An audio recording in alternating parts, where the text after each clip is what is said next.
Bienvenido a la guarida del Icon. Soy Miguel Ángel Beltrán, creador de este lugar, desde el que te hablaré de historia, tendencias, desafíos y realidades en el apasionante mundo de las artes gráficas y el packaging. Te propongo explorar cada semana aspectos diversos sobre su presente y futuro que contribuyan a un mayor conocimiento de esta industria y a tu propio desarrollo profesional en ella. Vamos a empezar, que hay mucho que hablar.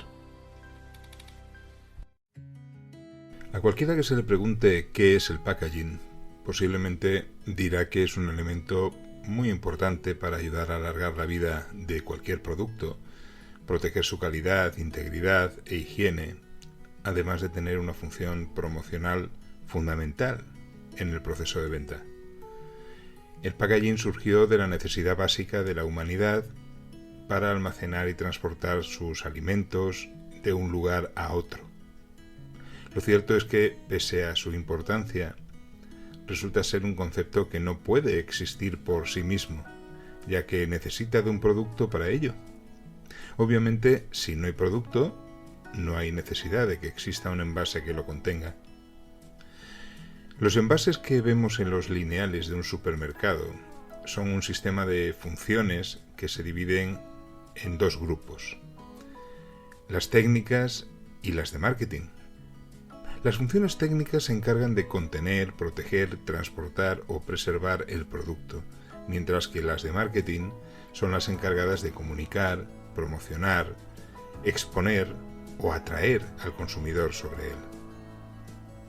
Todo esto representa un laborioso proceso en el que se mezclan ciencia, ingeniería, arte e incluso psicología, lo que hace de la industria del envase y embalaje un ámbito profesional extremadamente complejo, pero muy apasionante.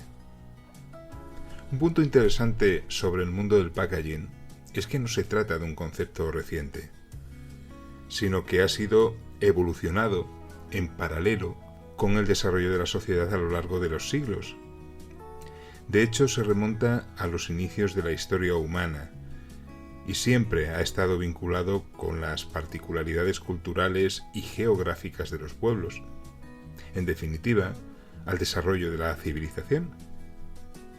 Cuando oímos que la industria del packaging está sujeta a cambios constantes, es porque evoluciona de la misma manera que lo hace la propia sociedad, que también cambia de manera constante, incorporando nuevas necesidades que se tienen que satisfacer y dificultades que se deben resolver.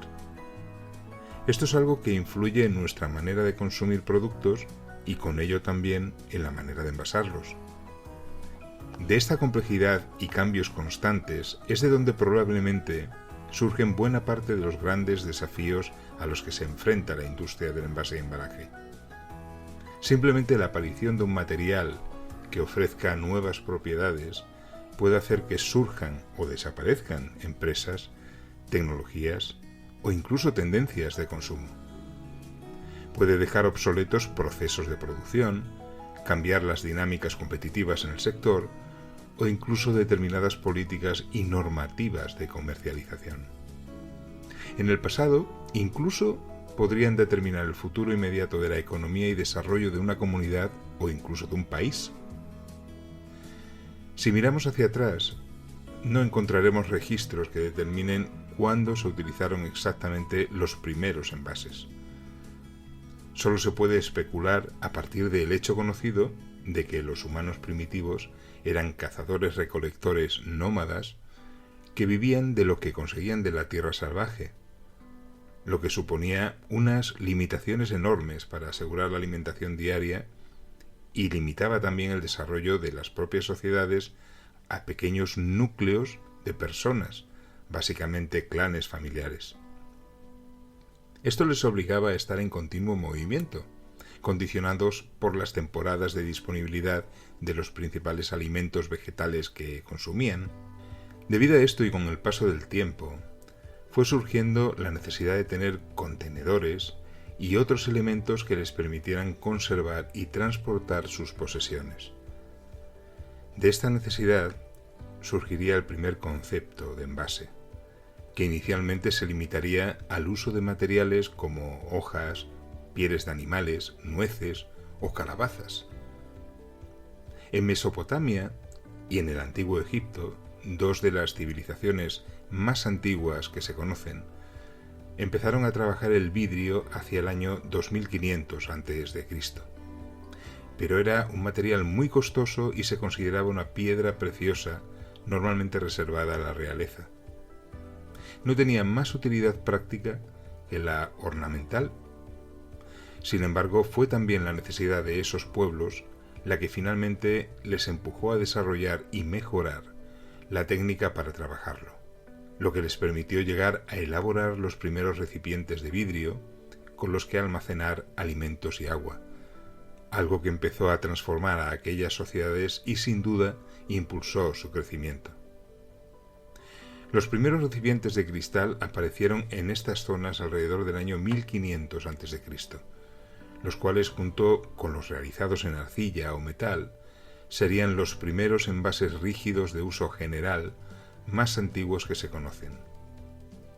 Por otra parte, los primeros envases flexibles son atribuidos a la antigua China, gracias al desarrollo del papel.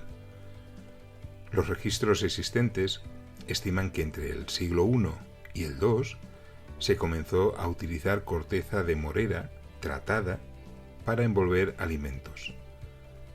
Con el perfeccionamiento de las técnicas de fabricación de papel, en siglos posteriores también se empezó a utilizar para envasar otros artículos, como medicinas o té. La aparición y generalización del uso de distintos conceptos de envase permitió el desarrollo y extensión del comercio, eso es indudable. Posteriormente llegaron las primeras normativas sobre envases de las que se tiene conocimiento.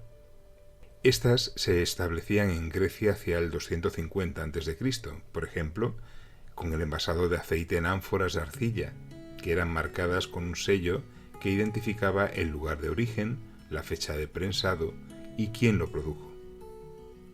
Así, con el paso del tiempo, ese comercio se extendió por Europa y Asia, creando ciudades y transformando sociedades. Todos esos cambios también empujaron al packaging a evolucionar, mejorando su calidad y prestaciones.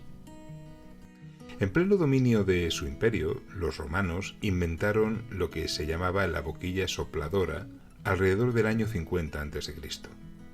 Esto revolucionó la técnica de elaboración de envases de vidrio, que aún era precaria por entonces. La boquilla sopladora era una varilla hueca en la que se colocaba en un extremo una porción de cristal fundido. Al soplar por el otro lado, el vidriero podría crear vasijas huecas de distintos tamaños y formas. Esto fue un empujón muy importante en el desarrollo de nuevos envases. Fue también por aquella época cuando aparecieron otros conceptos de envasado, como el tonel de madera, que después se extendió rápidamente por toda Europa y fue de uso generalizado durante muchos siglos. Todas estas invenciones facilitaron y mucho la vida de las personas y ayudaron a mejorar sus condiciones y alimentación, lo cual permitió un mayor asentamiento de la población. El Imperio Romano desapareció hacia el año 450 y con ello se inició lo que se llama la Edad Oscura en Europa, en la que durante 6 siglos estuvo fuertemente dividida y enfrentada. Por este motivo, las conexiones comerciales se vieron afectadas, las artes y los oficios quedaron estancados y no hubieron grandes progresos en el continente durante largo tiempo. Toda la innovación venía del Lejano Oriente y de las naciones árabes. Durante ese periodo, el uso de la cerámica se fue extendiendo con un tipo de vasijas puramente utilitarias, de elaboración pobre y de grandes dimensiones en las que se guardaba agua, vino o aceite.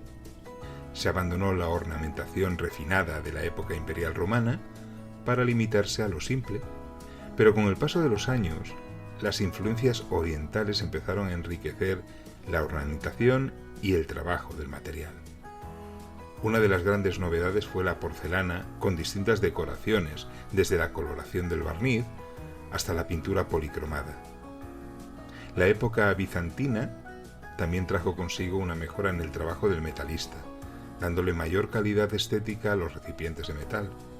La ornamentación en los envases se empezó a extender y la utilidad de estos se amplió más allá del servir simplemente como un contenedor. Europa salió de su época oscura hacia el año 1100. Durante los 3 siglos siguientes, los oficios y el aprendizaje de las artes se revitalizaron y el comercio empezó a crecer. Pero la sociedad aún seguía con una dinámica muy similar, en la que la mayor parte de ella vivía del cultivo o de la caza que pudiera conseguir, por lo general como siervos de un poder superior propietario de la tierra y de todo lo que había en ella. No existían tiendas o almacenes donde adquirir productos tal como lo conocemos hoy. La mayoría de la población no tenía acceso al dinero.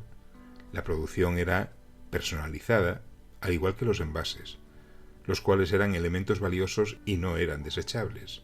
En definitiva, el comercio minorista era inexistente. Por lo tanto, tampoco habían conceptos como el marketing, la publicidad o la estructura de precios, ni la población que había por entonces daba sentido a algo similar.